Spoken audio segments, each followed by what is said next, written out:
اعوذ باللہ من الشیطان الرجیم بسم اللہ الرحمن الرحیم۔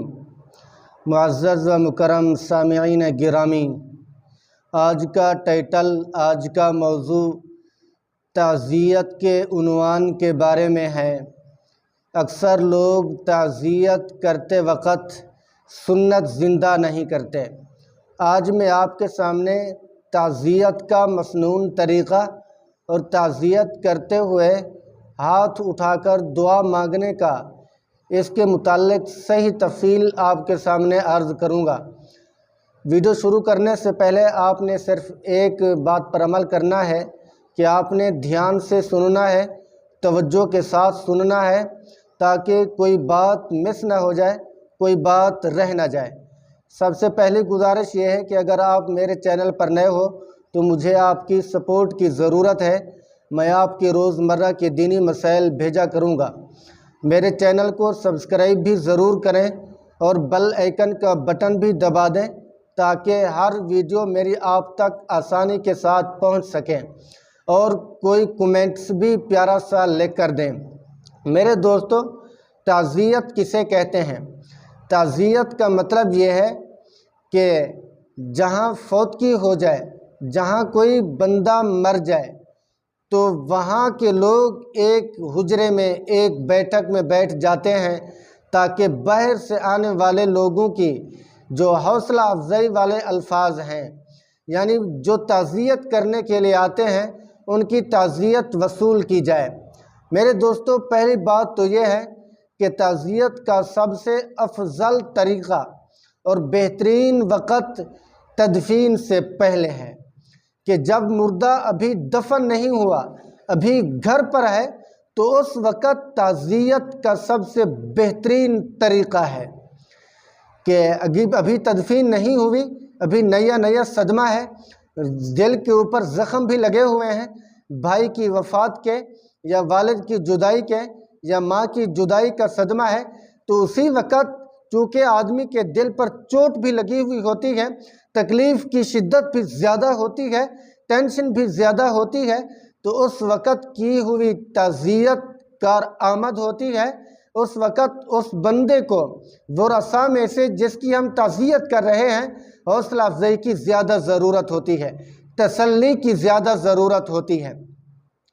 لیکن اگر کوئی بندہ تعزیت کرنے والا سفر پر ہے، یا بہت دور ہے، یا اس کو خبر نہیں ہوئی، پتہ نہیں چلا اس کی فوتگی کا، تو جب اس کو خبر ہو تو وہیں سے آئے اس کے گھر، جہاں یہ تعزیت کرنے کے لیے بیٹھتے ہیں، جہاں لوگوں سے ملتے جلتے ہیں، جو ایک خاص جگہ بنا کر لوگ جمع ہوتے ہیں تاکہ باہر سے آنے والے مہمانوں کے ساتھ، یعنی بطور تعزیتی، ان کے جملے ہم قبول کریں۔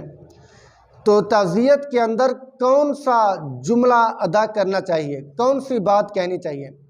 میرے دوستو، ہر وہ لفظ تعزیت کے اندر کہے جائیں جو ورثاء کو تسلی کے لیے موزوں ہوں، جو ورثاء کو تسلی کے لیے مناسب الفاظ ہوں، ان الفاظ کے ذریعے یعنی تعزیت کی جائے۔ تعزیت کی وہ الفاظ استعمال کیے جائیں جو ورثاء کو حوصلہ دیں، تسلی دیں اور صبر کرنے پر آمادہ کر دیں۔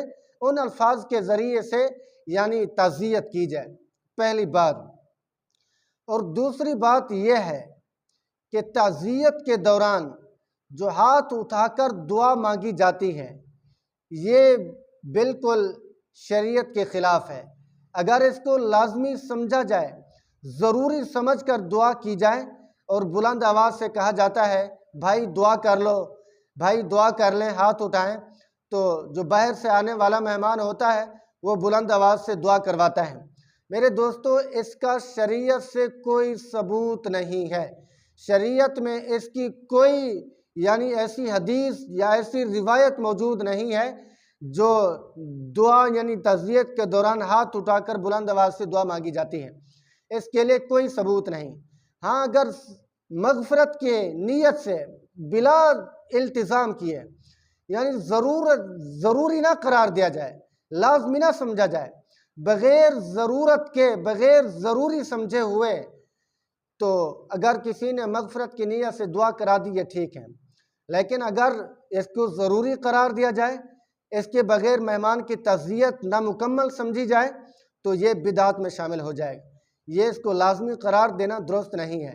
ہاں، اگر کوئی مہمان خاص آ جاتا ہے دعا کرا دے تو ٹھیک ہے، اگر نہ کرے تو پھر بھی ٹھیک ہے، یعنی اس کے خلاف پھر تبصرے نہ کیے جائیں، اس کی تعزیت کو یہ نہ کہا جائے کہ اس کو تعزیت کرنے کا طریقہ نہیں آتا، اس نے دعا ہی نہیں کرائی، اس طرح کی باتیں اور جملے نہ کیے جائیں۔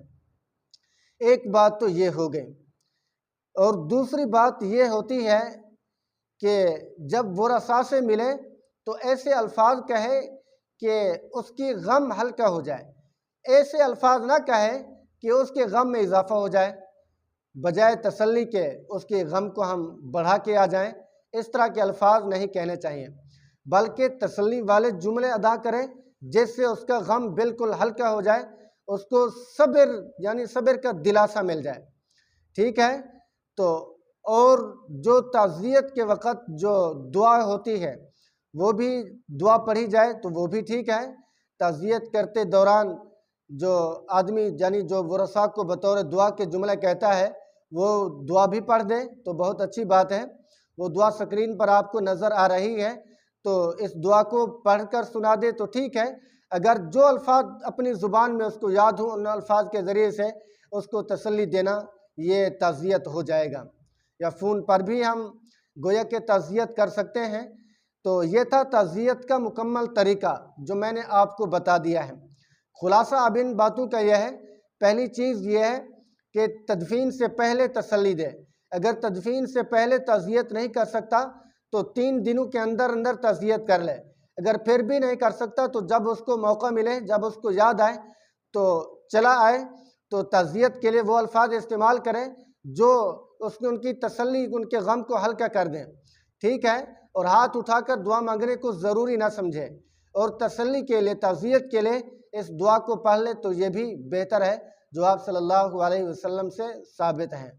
تو دعا کرتے ہیں اللہ تبارک و تعالی مجھے اور آپ کو ان باتوں کے اوپر صحیح معنی عمل کرنے کی توفیق نصیب فرمائے اور دین کے اوپر ہمیں کار بند فرمائے۔ السلام علیکم ورحمۃ اللہ وبرکاتہ۔